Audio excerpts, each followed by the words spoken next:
Assalamualaikum warahmatullahi wabarakatuh. Hai, gue Isna. Sesuai yang tertera di judul, gue bakal bahas seputar pendidikan Islam di Indonesia dari awal munculnya, perkembangannya, sampai lembaga pendidikan Islam seperti yang ada saat ini. Yuk simak videonya. Well, pernah nggak kalian kepikiran lembaga pendidikan Islam pertama di Indonesia? Itu apa sih? Coba kalian jawab dalam hitungan 5 mundur.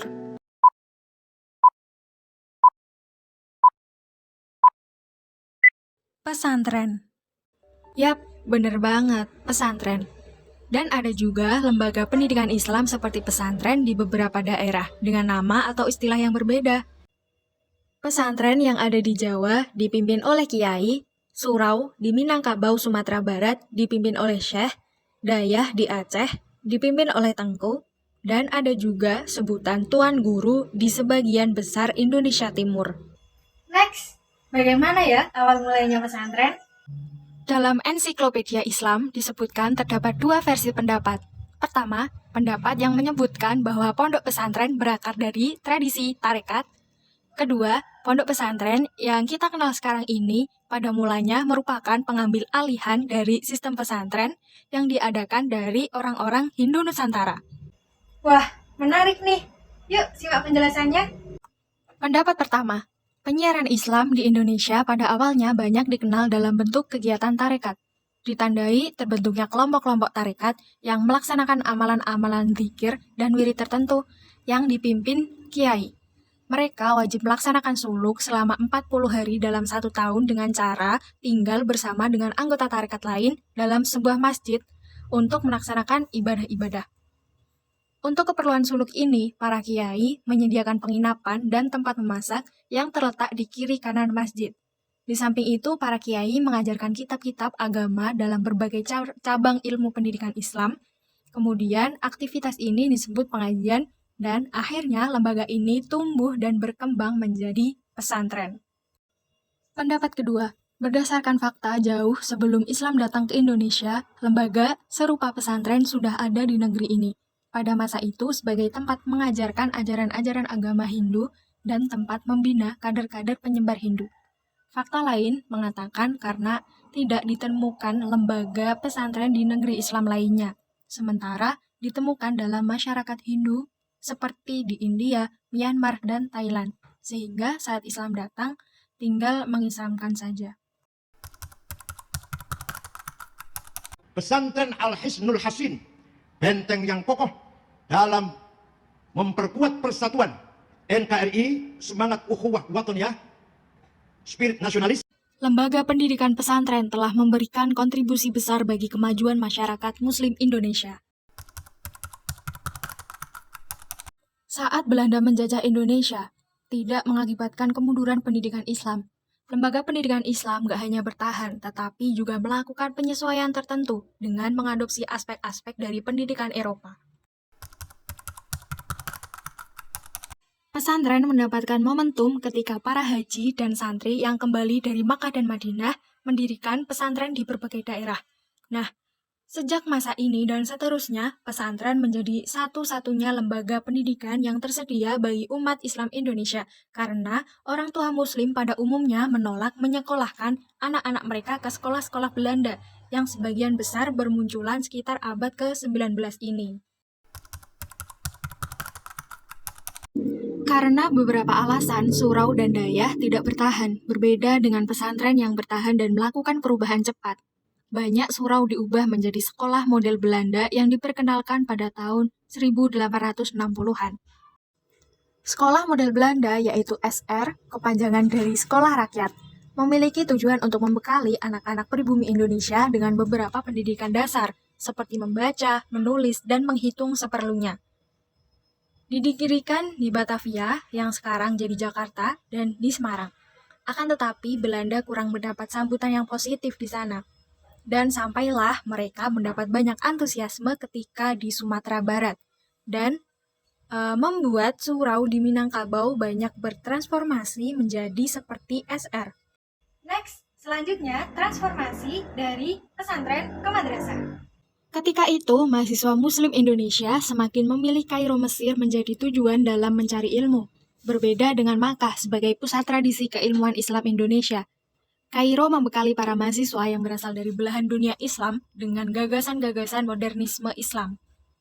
Di samping juga pengalaman hidup di lingkungan perkotaan Kairo yang modern. Para alumni Kairo pulang ke Indonesia, lalu mendirikan pendidikan Islam baru dengan mengadopsi sistem modern sekolah Belanda, seperti Abdullah Ahmad, salah satu tokoh Islam modernis. Pada tahun 1909, beliau mendirikan pesantren di Padang, Sumatera Barat. Lambat laun muncul lembaga pendidikan serupa dengan sebutan surau dengan sistem kelas atau surau modern. Basisnya tetap Islam, tetapi ada pelajaran umum modern. Meski disebut sekolah, sebenarnya lembaga tersebut adalah madrasah. Sedangkan di Jawa, transformasi pendidikan Islam dilakukan oleh Muhammadiyah, organisasi Islam modernis terbesar di Indonesia, didirikan pada tahun 1912. Didirikan oleh Ahmad Dahlan. Bagi Ahmad Dahlan, keterbelakangan sebagian besar orang Jawa Muslim terletak pada sistem pendidikan tradisional pesantren yang menurutnya tidak lagi mampu memberikan solusi bagi perubahan masyarakat. Beliau membangun sekolah Islam modern, ada pelajaran Islam dan juga ada pelajaran sekuler atau umum. Next, selanjutnya perubahan pesantren. Walidah pengen merasakan bagaimana rasanya sekolah seperti anak-anak itu, tidak di rumah terus. Aku ingin belajar. Dengan maraknya sekolah dan madrasah Islam, akhirnya membuat tokoh kalangan pesantren berpikir, pendidikan pesantren juga perlu berkembang mengikuti arus zaman yang semakin modern.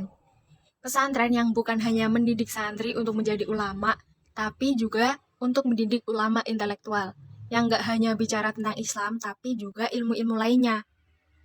Alhasil, beberapa pesantren di Jawa mulai memodernisasi aspek-aspek tertentu, dari manajemen, kurikulum, dan juga mengadopsi sistem madrasah, seperti pesantren Tebu Ireng yang dibangun oleh ulama terkemuka di Jawa, Hadratus Syekh Kiai Haji Hashim Asy'ari, tahun 1926 beliau juga yang mendirikan organisasi Nahdlatul Ulama. Pesantren mulai mengadopsi mata pelajaran non-agama atau umum ke dalam kurikulumnya, termasuk bahasa Belanda, sejarah, geografi, dan matematika. Di pesantren Tebu Ireng, proses ini terus berkembang di bawah Kiai Wahid Hashim. Beliau adalah putra Kiai Hashim Asy'ari. Kamu yang mengusulkan perihal bahasa asing agar diajarkan di Tebu Ireng. Man arafa lugata qaumin amina min syarrihin. Siapa yang paham bahasa asing akan terhindar dari muslihat mereka. Pesantren Krapyak di Yogyakarta juga melakukan transformasi. Pesantren memiliki fleksibilitas untuk terus berkembang di tengah masyarakat dalam 3 dekade terakhir. Dan sekarang terbukti banyak orang tua Muslim Indonesia yang lebih memilih menyekolahkan anaknya ke pesantren daripada sekolah umum. Terus berkembang, dan sampailah kepada sekarang ini, ada pesantren tradisional atau salafi dan pesantren modern. Di sampingnya juga ada lembaga pendidikan madrasah dari yang setara dengan TK sampai SMA, yaitu ada Rodotul Atfal, Madrasah Ibtidaiyah, Madrasah Sanawiyah, dan Madrasah Aliyah. Lalu, penting yang manakah antara pendidikan Islam dengan pendidikan umum? Pendidikan umum penting, pendidikan agama juga sangat penting. Keduanya saling berkaitan, sama-sama merupakan ilmu. Dalam hadis Nabi Muhammad SAW dikatakan, barang siapa menginginkan kebahagiaan maka dengan ilmu, dan barang siapa menginginkan kebahagiaan akhirat maka dengan ilmu, dan barang siapa menginginkan keduanya maka dengan ilmu. Kalau begitu, kita belajar yang mana dulu ya? Sedikit cerita, mungkin sebagian orang ada yang mementingkan duniawi aja. Kalau nggak menghasilkan uang yang banyak, secara sifat alamiah orang tersebut akan takut jika tingkat sosial masyarakatnya turun.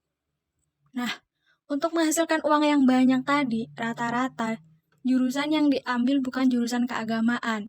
Eksempel, hukum, kedokteran, dan lain-lain. Orang-orang tersebut semakin lama semakin kaya. Di saat ekonomi mereka sudah tinggi, mereka baru menyadari bahwa hidup ini tuh hampa ya. Nah, di saat itulah mereka membutuhkan sentuhan agama. Orang kalau belum punya uang, pasti nyari uang dulu. Kalau sudah punya uang, baru mereka ke spiritualitas yang dibutuhin. Tapi kadang orang yang udah punya uang pun ada yang masih merasa kurang. Oleh karena itu, jadilah seseorang yang merasa cukup. Dan mungkin ini cukup sulit untuk dicapai orang-orang. Nah, disinilah pentingnya pendidikan agama. Dari gue, Isna, sekian, mohon maaf dan terima kasih. Wassalamualaikum warahmatullahi wabarakatuh. Bye-bye.